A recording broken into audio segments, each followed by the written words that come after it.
Hello everyone, welcome back to the Card Combo Show episode 90 with me, Chocobilly, and we are at Opus 17 at long last, and Opus 17 has got some incredibly fun cards to play with, and quite a few good talking points as well, actually. So, the 5 cards from Opus 17 that I'm going to be looking at this week are Tiamat, Adelard, Legendary Turk, Man in Black, and finally Alphinaud. So first up we have Tiamat, a 5 CP 9k wind forward with EX burst. When Tiamat attacks, choose one character you control. You may return it to its owner's hand.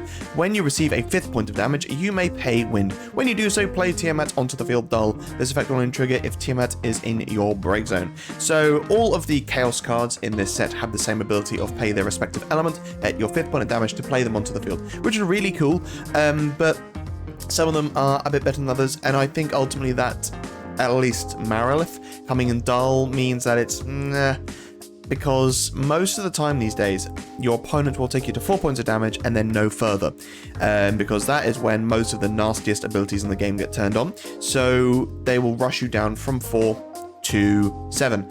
So running a card like Tiamat, or any of them really, you want to have a means of dealing yourself that 5th point of damage to be able to either play Tiamat onto the field for very, very cheap, or just having a way of stopping your opponent from dealing you 6th and 7th point of damage.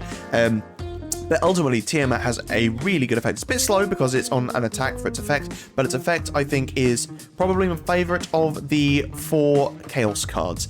So yeah, choose one character you control, may return to its owner's hand. So Shantoto, just being able to bounce the board-wide removal back to your hand. Ultimately, it will mean that Tiamat dies as well, and your opponent seeing you bounce Shantoto back to hand means that they're probably going to do whatever they can to either cancel Shantoto's effect, or just let their forwards die naturally rather than being removed from the game. But either way, just being in a sticky situation and being able to put Shantoto back in hand to be able to replay it is very nice. Andoria. So this is a fun little combo that I did in pre-release, but ultimately you can play Andoria onto the field. You've got Tiamat and another forward. You get to choose one of the forwards your opponent controls and put it at the bottom of their deck. You can then attack with Tiamat to put Andoria back in your hand and then replay at the same turn. You then get to put another of their forwards at the bottom of the deck. Now obviously when your opponent sees you put Andoria back in hand, chances are they're going to block the forward you would put to the bottom of the deck. But ultimately, I think it's quite nice because your opponent can, you know, have attacks maybe with all their forwards in the previous turn. You then get to attack with Tiamat, and if you didn't have Andoria in the field at that point, your opponent might not have been aware that you were going to do that, so it's quite nice for that. And I really like cards like Andoria because putting a forward into your opponent's deck in some ways is almost worse than removal, because your opponent has to either expend CP to be able to go and find that card again, or it's probably just gone from the game. Now, it's kind of like anti-mill, so it depends on what way you're running this deck, and obviously wind is the mill element, but still, I think being able to just put something at the bottom of your opponent's deck is really, really useful. Onion Knight. So, when Onion Knight enters the field, choose one forward against forward cannot attack or block, which is nice, but dull, return Onion Knight to its owner's hand, play one forward across 3 or 4 from your hand onto the field. Now, this is a fun little thing that I saw happen in pre-release. So what you can do is attack with Tiamat and return a forward of 4 or 3 back to your hand. You can then use Onion Knight's effect to replay said forward back onto the field, all before Tiamat has been blocked. Because Tiamat's effect goes on the stack, you can then let that resolve, and then before the attack block happens, then use Onion Knight again to play the thing back onto the field, and yeah, you get to ultimately play whatever it was. Now, there's too many cards for me to be able to list all the great things that you can do with Tiamat and Onion Knight to be able to do this. You can play things to activate your backups, you can play things to just nuke your opponent's forwards, and the good thing about Onion Knight as well is that it can just be of any element. It has to be of 3 or 4, so no 2 costs or 1 costs, but ultimately be able to play something annoying onto the field is really quite fun, in my opinion. You could even play something that might then be able to replay Onion Knight. I can't think off the top of my head what it might be. I mean, you could play the Alphinaud to play it from the break zone. You could play, I don't know, Aegis to play a 2 CP forward out your hand. I don't know, that would be kind of silly anyway because there's no other effect from that. But yeah, either way, be able to Tiamat to forward back to hand to then replay it with Onion Knight all before your opponent's had a chance to block is nice. Typhon.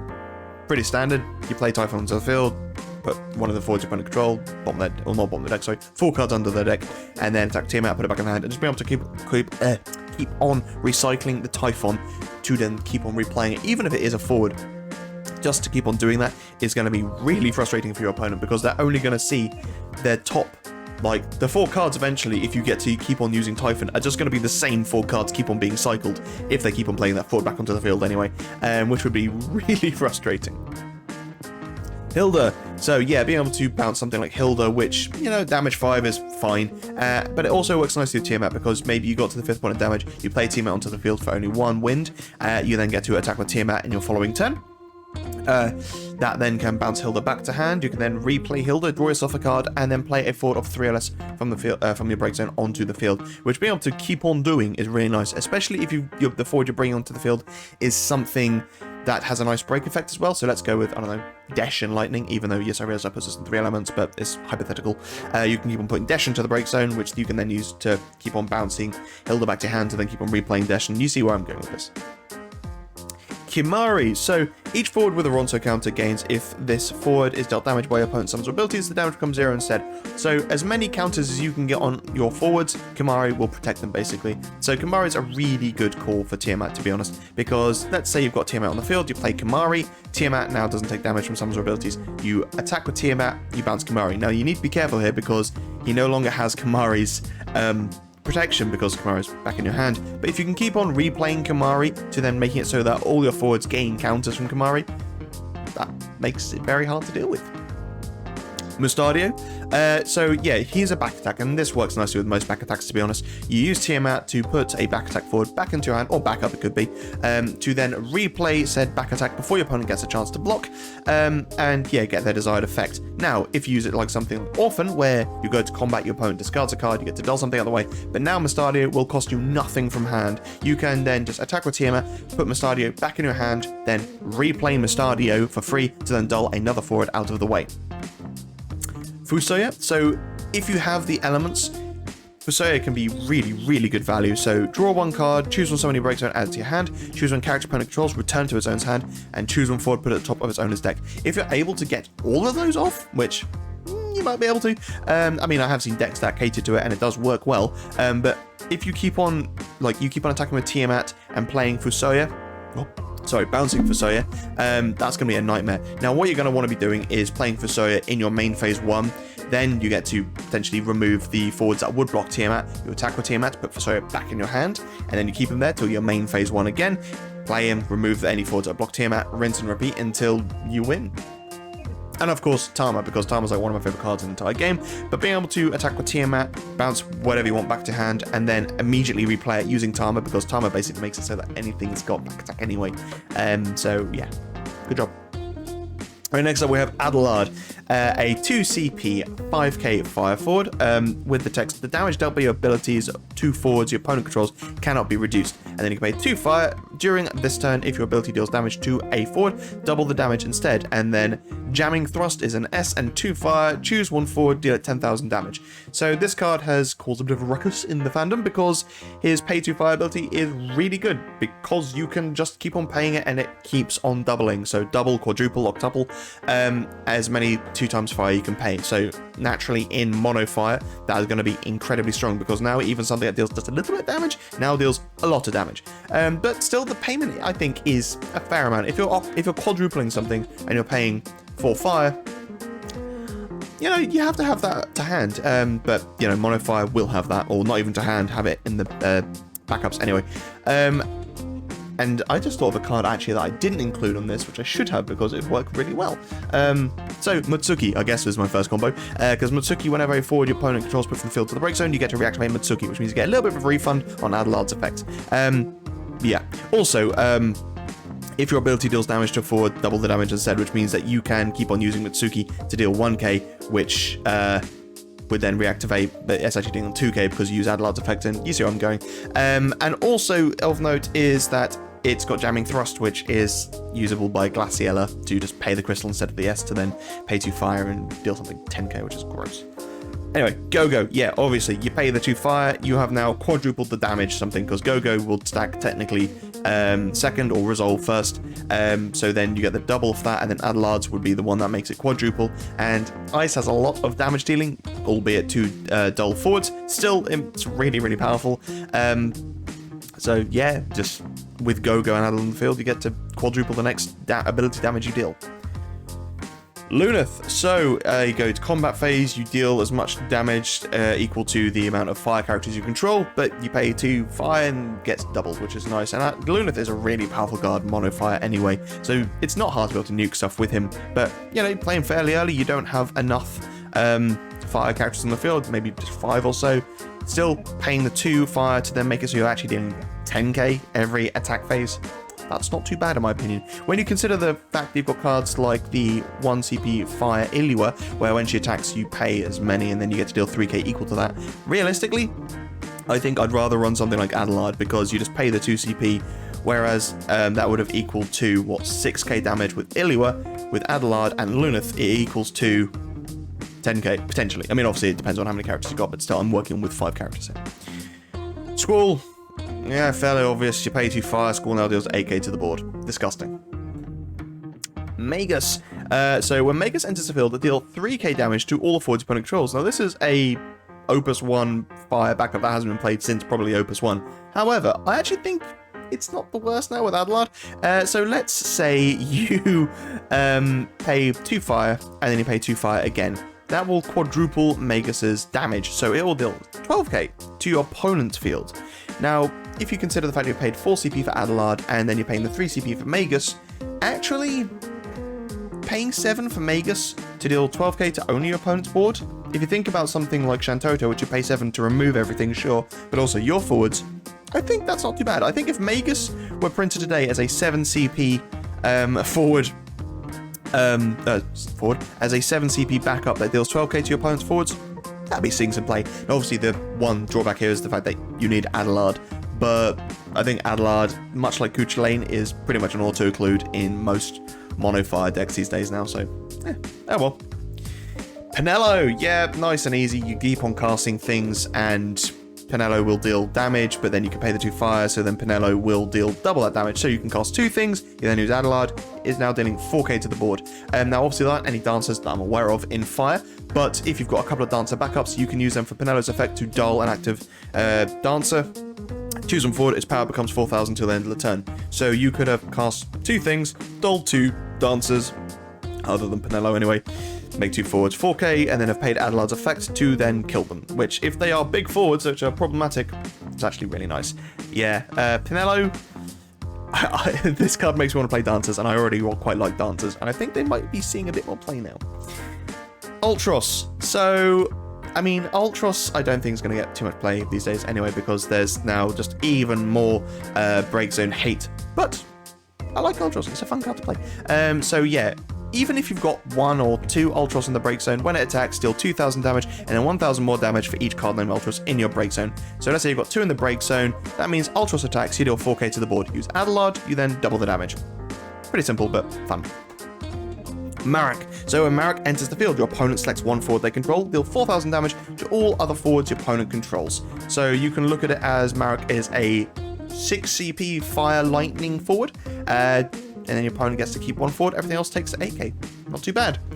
And obviously you would include probably Rafa with this as well. Now, probably time to talk a little bit about how damage replacement effects work. So Rafa has the effect of choose card, or if the card in Marak you control deals damage to a forward, the damage increases by 1,000 instead. And you've got Adelard, which is doubling the damage. Now, your opponent would be, or it would be their forwards that are receiving the damage, so they get to choose how these effects stack. So presumably you could go Rafa stacks second, so it would resolve first, which means it increases the damage by 1, and then Adelard would stack, which means it then doubles that, which includes the additional 1 that Rafa would deal. So it means technically Rafa is increasing Marak's damage by 2,000. But your opponent can decide this. So your opponent would probably say have it so Rafa stacks second, so they would get the doubling and then the additional 1, which might make a difference. That 1k damage might legitimately make a difference. Obviously you can use Adelard with Rafa's effect as well, but Rafa into the break zone, choose up to 3 forwards opponent controls, deal them 4,000 damage, so dealing 8k damage to 3 forwards is pretty good just for a backup break. Obviously you have to be at damage 3 for Rafa's effect, but still really, really good. Also, more about damage replacement effects. This, your opponent, or the forwards receiving damage, the owners of those forwards, or controllers of those forwards, sorry, get to decide that on a forward-by-forward basis. So let's say your forward and your opponent's forward are both receiving damage, which is being doubled by Adelard, and then increased by Rafa. I can say I want Rafa to resolve first, followed by Adelard, so Rafa's increase gets doubled, whereas your opponent can say they want Rafa's effect to stack second. Now obviously, I don't know why you would do that to your own forwards, but the point here is the fact that each forward that's receiving damage, you can adjust the way it receives damage if there are multiple replacement effects on the field, so things like Minwoo or Adelard, you know. Ultimately, yeah, you get to choose for each forward how it receives that damage. Genesis Avatar. When Genesis Avatar enters the field, deal each forward opponent controls damage equal to half its power, round up to the nearest 1000. So half its power, double the damage. You now get to wipe your opponent's board for 8 CP and a 9k forward. That's not too bad. Right, next up we have the legendary Turk. What a cool dude. So, God, I sound like someone's father. I mean, I am almost a father at this point, so yeah. Yay. 2 CP, 5k ice forward. Each forward you control with a Turk's counter on it gains plus 5000 power. Discard 2 cards. Choose one category 7 forward you control. Place 1 Turk's counter on it, and then put legendary Turk into the break zone. Choose 1 forward, break it. You can only use this ability if a Turk's counter is placed on legendary Turk. So yeah, it's another card which just has discard 2. Now it feels a little fragile, but ultimately, if there was a summon which cost 2, which allowed you to increase a forward's power by 5k permanently, I think that's something to get played. So I don't think it's unfair for Legendary Turk to get played as well, especially in a decent 7 deck. So Rebel Akbel, being able to recur some of your discards for Legendary Turk means that his ability costs a little bit less, and you're more likely to use it. And Earth, Ice, there are definitely some 7 cards in Earth and definitely some 7 cards in Ice, so maybe it's worth looking at. Obviously you can't use Legendary Turk on Rebel Akbel though, but also 2 forwards that are also able to just break something on your opponent's field as well, provided you have either the counter or a crystal.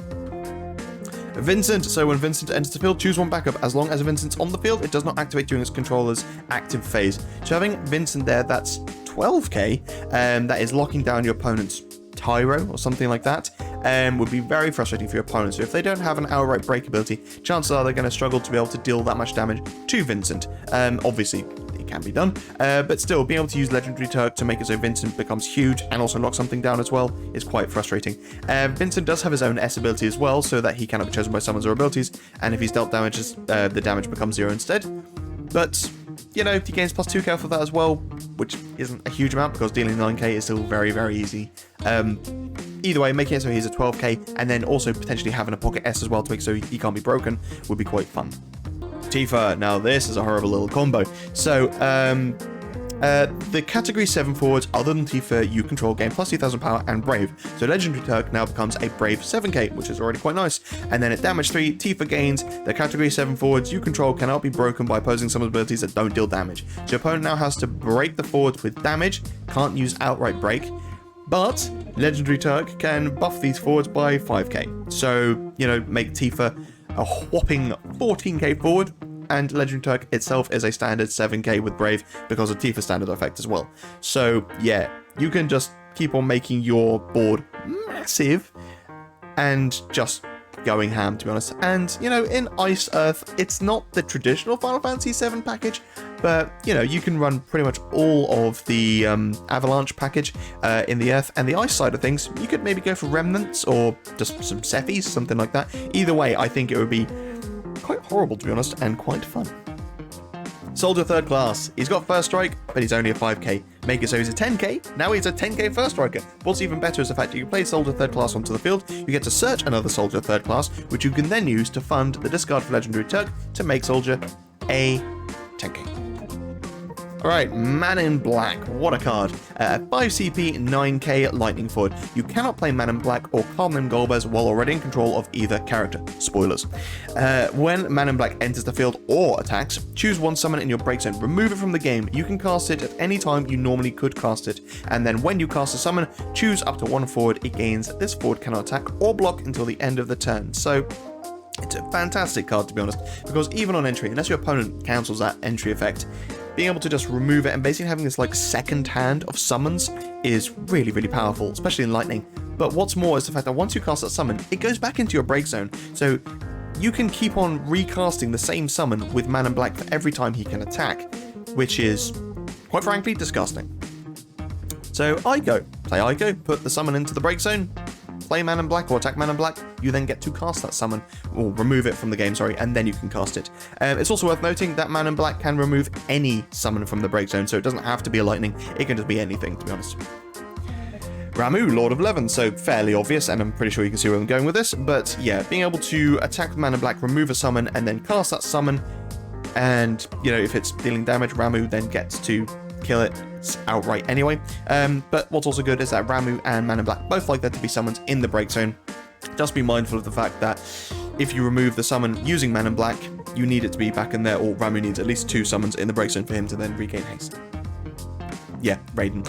So, Raiden and Ramuh, a fine combo. It's not really great, but, you know, paying 1 CP to deal 2k to all the active forwards opponent controls, which with Ramuh is an instant break, and then getting to draw a card, that's alright. But, you know, is it really worth running 3 Raiden for? Not really. However, now, every single time you attack with Man in Black, you can cast Raiden, and it's only 1 CP, and Ramuh will immediately break them. Not bad. And that's really Man in Black's strong point here, is you can have just 1 summon in your break zone, and you can keep on attacking Man in Black, keep on casting that same summon, keep on removing from the game for Man in Black, keep on casting it, and you just rinse and repeat, and just keep on milling out your opponent's forwards from the field. Jalinka. Make him attack twice, remove 2 summons, have those just ready to cast at any point you want. Ramuh. So yeah, obviously Man in Black gets the effect from entry, so you pay the 5, you then get to remove Ramuh. You can then maybe cast that Ramuh to then give Man in Black haste and then deal 7k to a forward. And now you also get to make it so something doesn't block. And then again, you can then attack with Man in Black because you just gave him haste with Ramuh. You then get to 7k something else, and then maybe break or dull a forward of 4 or less, sorry. And then you get to choose another forward and make it not block. And this is the great thing with Man in Black as well, is the fact that you can just keep on making things not block, even on your opponent's attack phase as well. And there's a forward in here which I really didn't include, and I definitely should have, which is Seymour. So when he enters the field, you've got 3 summons in your break zone, you get to break a forward, and then if you've got 6 in the break zone, you can dull Seymour to then deal your opponent point damage. I guess, you know, you've got to dull the Seymour and get rid of the summons, at which point Man in Black might not have a target. But still, you're going to be running a lot of summons in that style of deck, so it might be worth it. But yeah, either way, the best thing about Man in Black is the fact that he's giving you like an additional hand. So you can have 5 cards in hand and maybe a couple of backups open, and then casting something like Raiden or Ramuh, and not having to worry about your cards in hand, because you can be paying with it just with your backups, and not having to pay out of your hand, or you might have to pay out of your hand, but not having to consider the fact that the summon you're casting is a card out of hand is really, really good. Scholar, and this is kind of what I'm talking about. Being able to just cast something on the cheap and leaving yourself still with 5 cards in hand, but then also additionally dull Scholar. Choose 1 forward, dull it. You can only use this ability if you cast summon this turn. And like I mentioned before, with Man in Black, it doesn't really matter if it's out of your hand, sorry, not in your hand, sorry, but you also get to make something not block as well, and it doesn't have to be in color, or doesn't have to be lightning, sorry. So you can, I don't know, play Shiva to dull 2 forwards opponent controls. Now you can also dull Scholar to then dull another forward, and with Man in Black, you've made it so another forward cannot attack or block as well. That's just really aggressive, to be honest, and that would actually make me want to run Ice Lightning with just a really good Shiva engine. Being able to make it so forwards can't attack or block with Man in Black, but then also dulling loads of stuff out of the way as well, is just pretty gross. Aquila. So when you cast summon, gain a crystal. This effect will only trigger once per turn. So it might be a case that you've run out of summons from your deck, but it doesn't matter because Man in Black keeps on recycling ones from your break zone. And that means you keep on gaining crystals for each summon you cast, and they can be nice and cheap, which means you can keep on accumulating loads of crystals, which actually works really nicely with Lilith.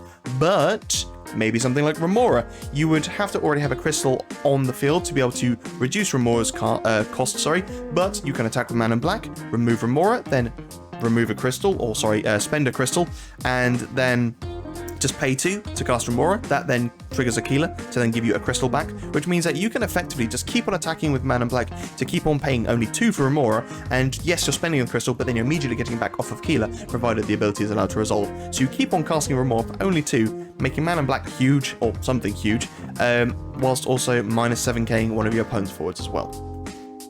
And finally we have Alphinaud, a 4 CP 7k water forward. When Alphinaud enters the field, draw 2 cards and discard 1 card. Pretty standard for water, nothing special. But then damage 5, when Alphinaud enters the field, choose 1 forward of cost 4 or less other than card name Alphinaud in your break zone, play it onto the field. That's really powerful because it can play something out of colour, and it plays onto the field, not even dull. Now, again, it does require you to be at damage 5, which, as I mentioned earlier, is something that doesn't happen very often, so you might want a means of taking yourself to 5 damage, or at least stopping your opponent from pushing you past 5 damage, or 2-7, I guess is a better way of phrasing it. But yeah, Alphinaud onto the field, draw, discard, and then play something onto the field. It's worth noting here that the card you discard with Alphinaud's effect cannot be chosen with its damage 5 effect. The reason for this is that even though you might want to stack it so that Alphinaud discards first, then you play the thing onto the field, when Alphinaud enters, the instant the damage 5 ability triggers, you are then immediately choose for the card from the break zone. It's not select, which happens at resolution. Choose happens at cast, which means you have to choose the forward then and there. So you can't draw 2, discard the forward, and then play the forward onto the field using Alphinaud. I mean, technically you could if they were the different card, but yeah, you see where I'm going. So Elise, you can play Elise onto the field and then search as Alphinaud if you really want to, or just use this Elise to play this Alphinaud to then play something else from your break zone. And, you know, you can just be in Fire Lightning or Fire Earth, it doesn't really matter. You can play this Alphinaud out of colour, and maybe it's worth running a couple of the Fire Alphinaud and a couple of this Alphinaud. I'm getting really tired of saying the word Alphinaud, so I am going to stop. Y'shtola. You play Y'shtola onto the field, then bring that card onto the field, to then bring another card onto the field. And if you've also got the Crystal Exarch, that means when it dies, you get to remove that from the game to Y'shtola, to Alphinaud, to something else. It's just pretty grim, to be honest. Hien. So yeah, being able to recur Hien back onto the field with Alphinaud is quite nice, and Alphinaud will count towards Hien's category 14 characters count, to be able to give himself haste, which is quite nice, but also just being able to bring Alphinaud onto the field to then bring maybe another 14 character onto the field, again, to buff Hien's 14 character count. And then, you know, just having a really good 14 character style deck, obviously Scions, to then make it so that Hien can gain haste, attack, and make it so all the 14 characters can attack twice in the same turn, which is nasty.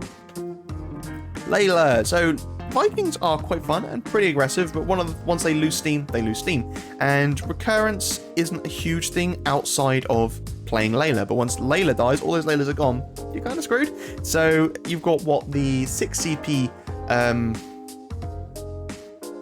Leviathan summon, which can get you a water forward back, but I can't remember if there's a restriction on that, on the cost of that, but yeah, I don't have it to hand. But ultimately, be able to play Alphinaud to then play Layla, to then play a Viking, to then reveal the top 4 cards of your deck, to play another Viking, to then draw a card, is quite the swing in your favour. Obviously, they can die pretty easily, but if you can go aggressive, why not? Shinryu Celestia. So when it enters the field, you can put a character into the break zone. When you do so, choose one forward, it loses 7,000 power till the end of the turn. And when a type 0 character you control is put from the field into the break zone, choose one forward, it loses 3,000 power till the end of the turn. So you can play Alphinaud to then play Shinryu Celestia, to then put Shinryu Celestia back into the break zone through its own effect, to then minus 10k something, which isn't too bad. Madame Adele, sorry to say it, but yeah, fits nicely into this. Madame Adele is always the first to die because she's the one with the protective effect, so you need to get rid of her so you can break the remainder of the soiree guys. So yeah, playing something Alphinaud to then bring Madame Adele back, to then bring something else back onto the field is disgusting. And it's actually probably one of the times that you would want to have it so Alphinaud resolve, or Alphinaud's first effect resolves first, so you can draw 2, then discard, I don't know, something like, I can't even remember their names, but what even are their names? The only one I can remember is Amber, because that's like the most normal name, but one of the forward soiree members. You can then discard that, and then have it so that his second effect resolves, bring Madame Adele back onto the field, to then bring the card you just discarded back onto the field.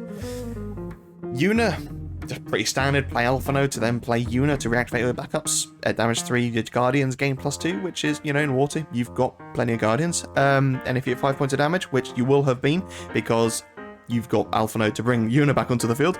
You get to select 2 of Yuna's effects, so you get to get a Guardian of cost 2 or less in your break zone and play that onto the field as well, which is really good. So playing Alphinaud, you then get to play Yuna to then bring another Guardian onto the field and also reactivate your backups. That's disgusting.